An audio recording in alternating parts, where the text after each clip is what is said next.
Pero en última instancia, no sé si ustedes se dieron cuenta, pero yo intenté ya discutir con la estrategia autonomista, ¿no? En términos de que se diluyó el sujeto y dejó de existir, en términos de que la revolución podía ser espontánea, en términos de no claridad de lo consciente, y en términos de que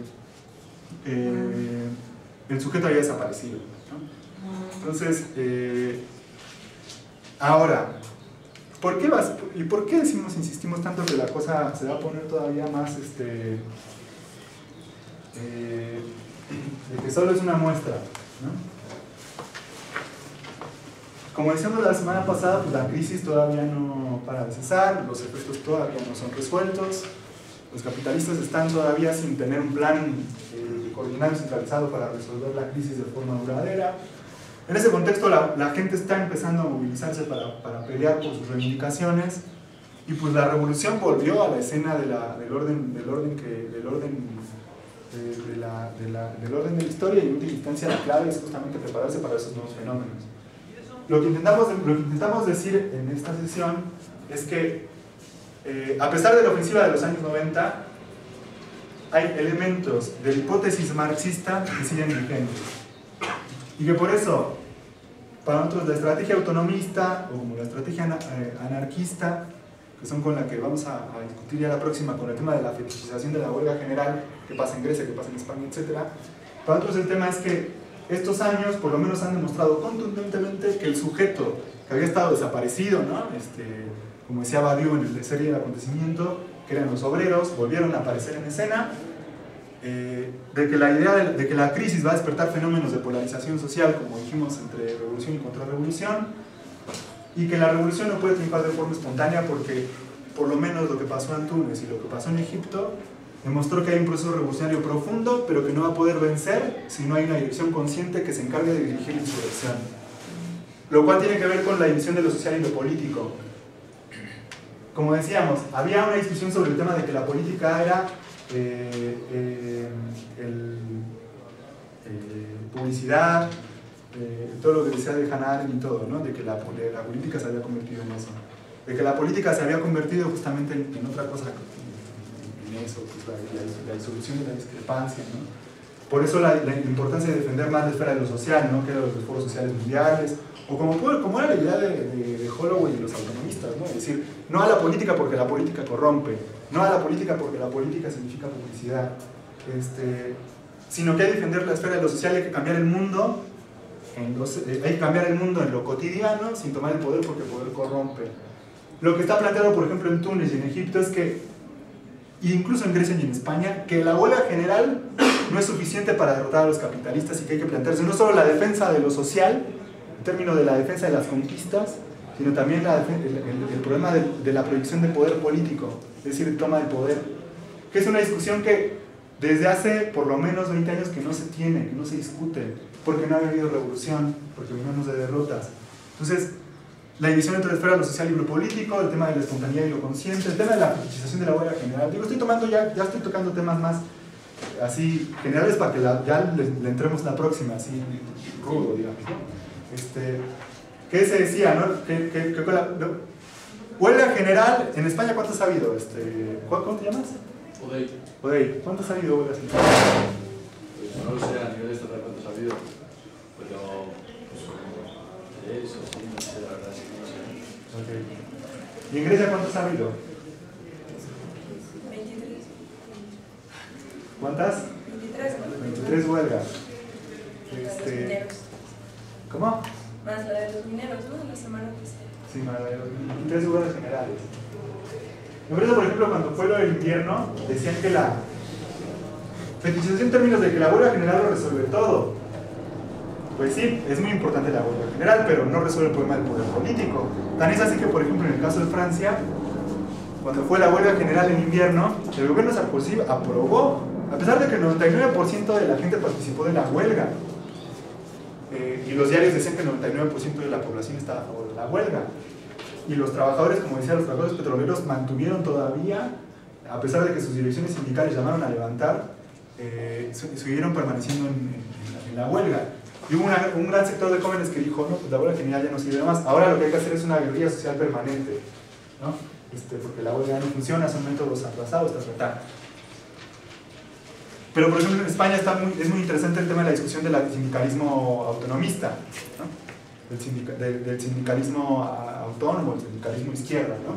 Que ve como método la huelga, como estrategia la huelga, y no como un fin, justamente para un objetivo más amplio que tiene que ver con la conquista del poder político.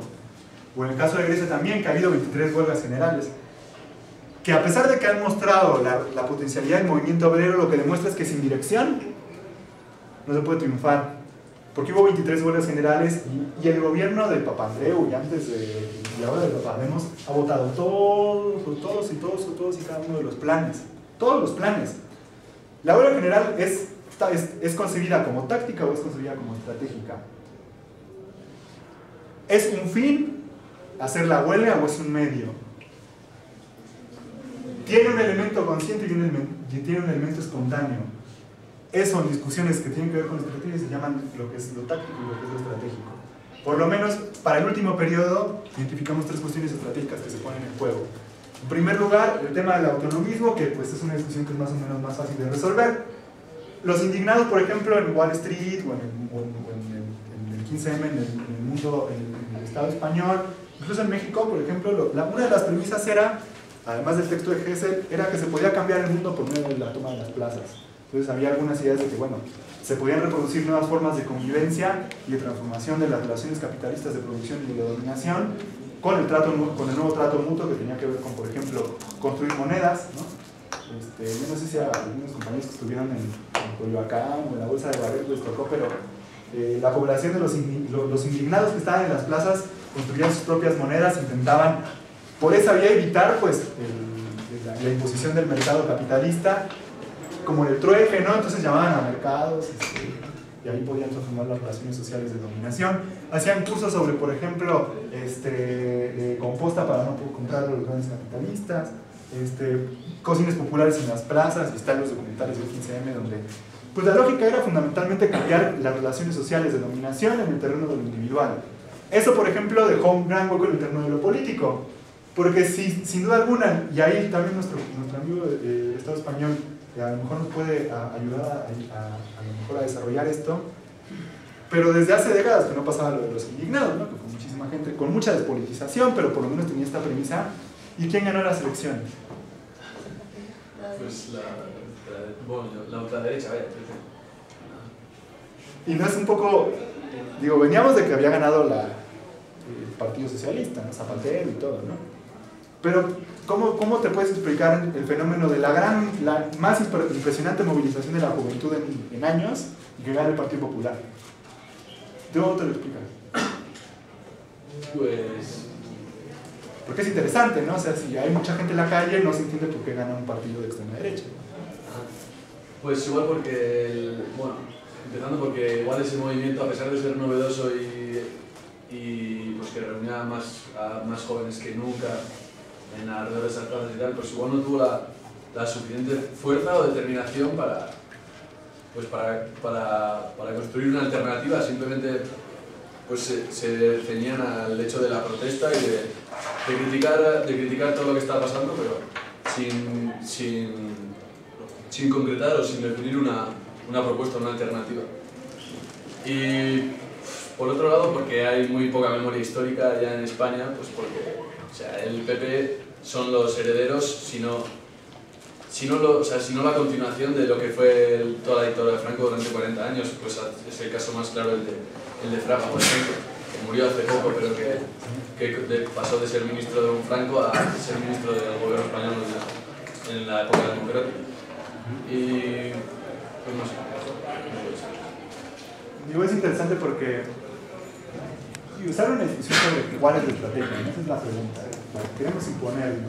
Porque vamos a desarrollar las próximas. Vamos a seguir un poco con los indignados, pero fenómeno de la juventud que se estudia de forma masiva en España, que pues es un poco pues se va a poner en boga de todos los jóvenes, pues se va a generalizar en varios países, pero pues por lo menos es la premisa de la vuelta de la juventud a luchar, pero pues en el marco pues justo de las grandes derrotas de los años 90, ¿no? Expresa un fenómeno contradictorio.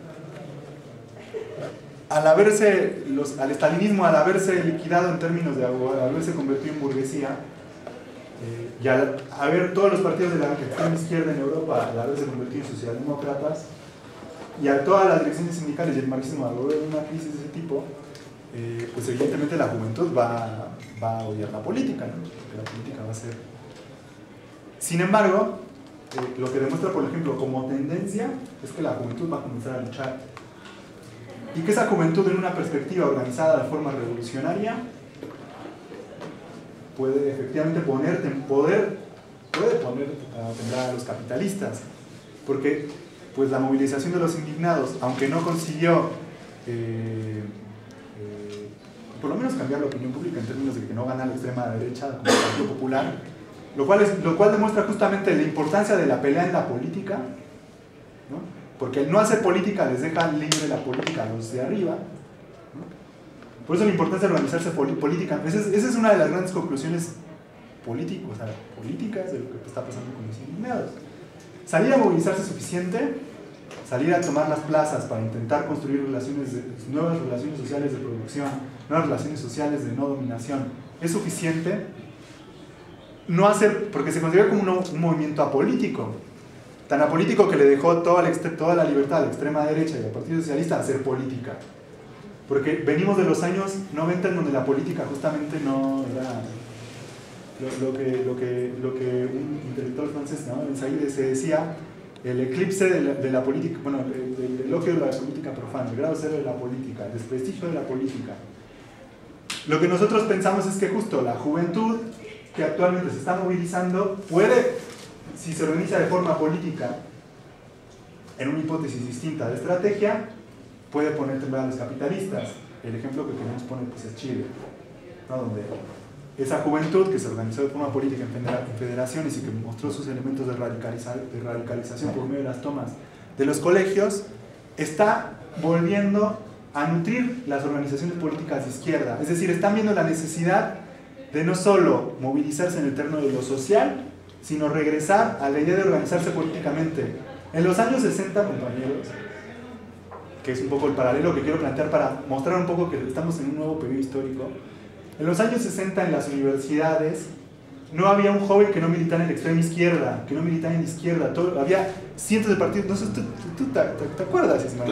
Claro, Sergio. ¿Cómo eran los 60? Cuéntanos. Bueno, en los 60 existieron las condiciones objetivas para tomar conciencia de nuestro papel histórico que representábamos como jóvenes de esa época.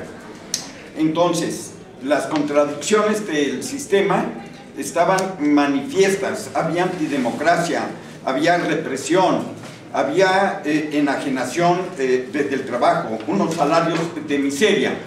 Y esto tenía que manifestarse de alguna manera por el pueblo, por los explotados. No fue por parte de los obreros, pero sí fue por parte de nosotros los universitarios de esa generación de los 60.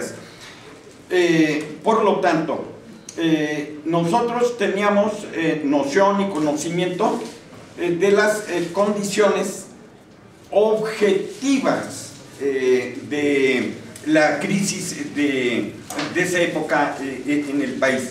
Pero lo que faltó, Sergio, en dado caso que hubiéramos sido acompañados, esa juventud de los 60, por la clase verdaderamente trabajadora.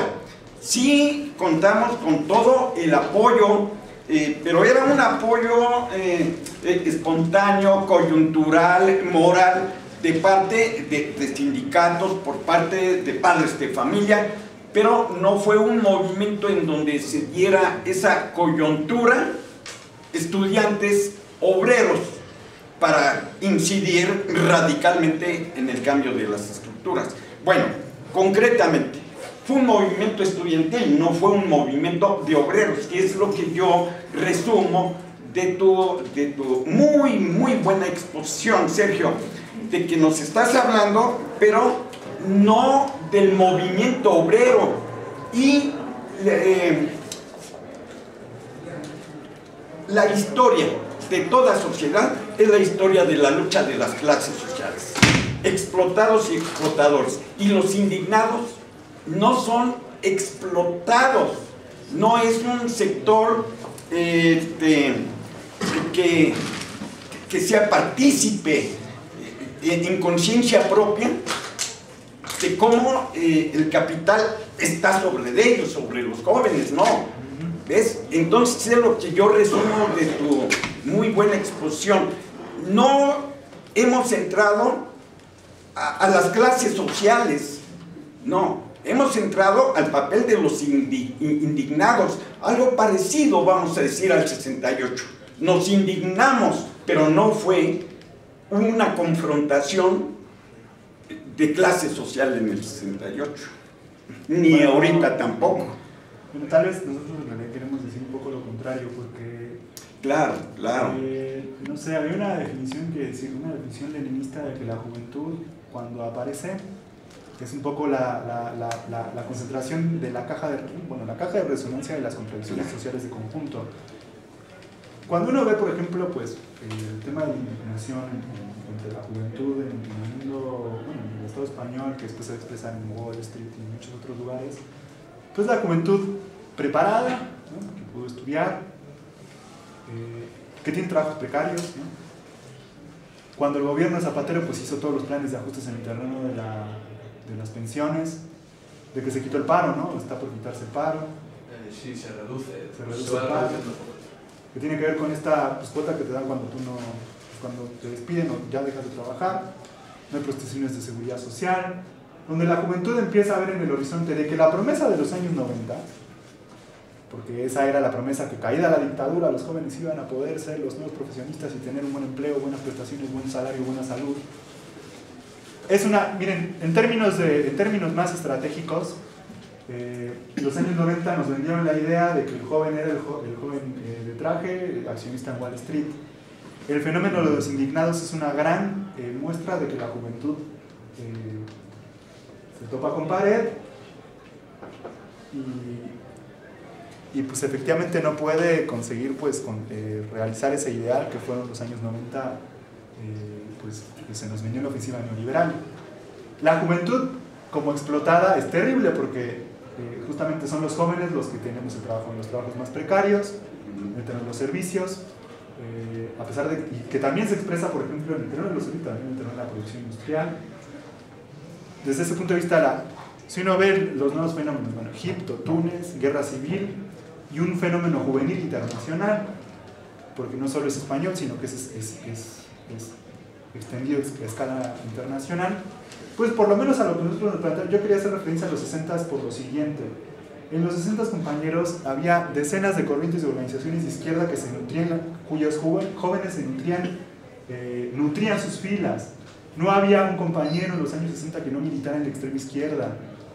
Había comunistas, estalinistas obviamente, había trotskistas también, que hicimos un montón de cosas en los años 60, como fue las brigadas en los años 60 en París, ¿no? que fueron los trotskistas los que organizaron las barricadas, junto con decenas y cientos de estudiantes. Había maoístas, había un montón de corrientes. Los obreros luchaban en los años 60, el otoño caliente italiano, el otoño caliente Portugal, los ferrocarrileros en México.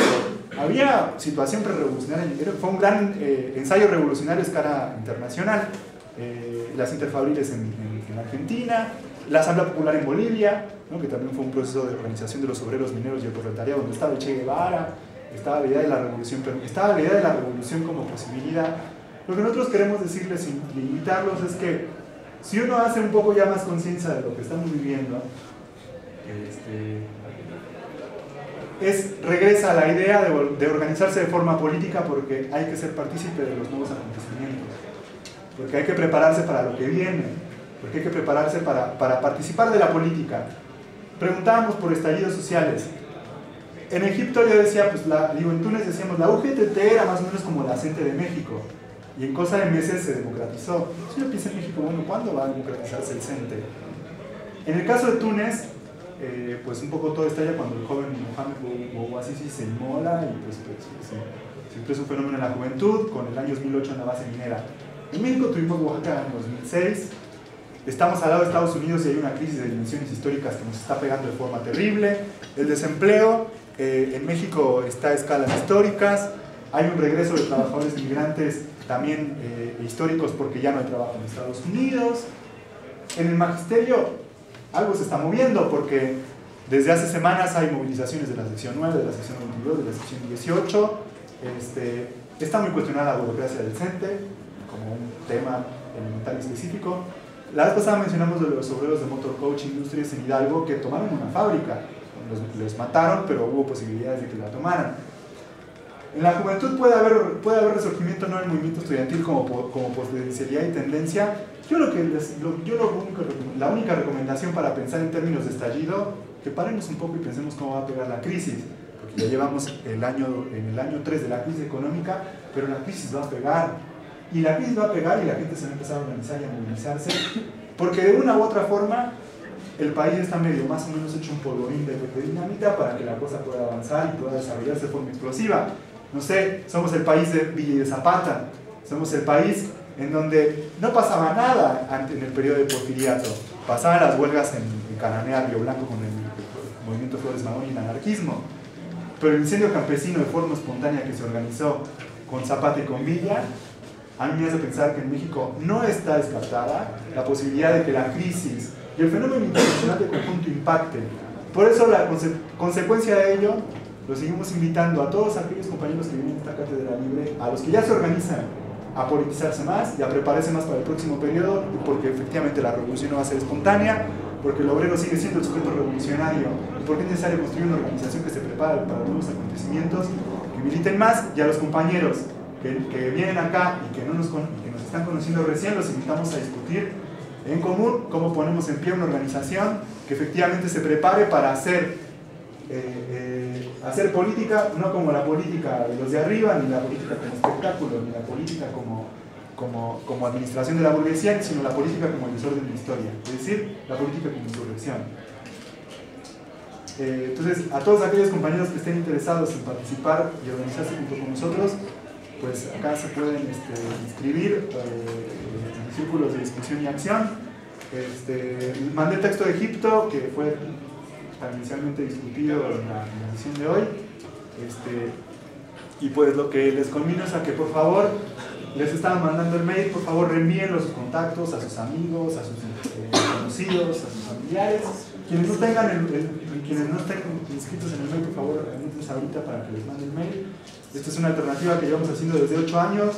A nosotros nos parece muy importante de verdad que la juventud se organice de forma política contra los capitalistas para poder vencer, pensar en esos términos. Y también aquellos que quieran aportar de forma financiera para que nuestro cartel pueda seguirse reimprimiendo, nuestras actividades puedan seguir desarrollándose, pues bueno, también pueden ayudarnos con eso, porque somos una organización que no recibe dinero de nadie y yo ahí me encargo. Gracias. Bueno, yo los quería invitar rápido a... Lo que pasa es que el jueves a la 1 en la Facultad de Derecho vamos a hacer una jornada político-cultural en solidaridad a la huelga general en el Estado español. Entonces, pues vamos a pasar videos, vamos a pasar saludos de los compañeros de allá del Estado español y vamos a traer unos grupos, igual vamos a tratar de mostrar en la universidad y que los estudiantes nos solidarizamos con la huelga general del Estado español. Entonces están todos invitados.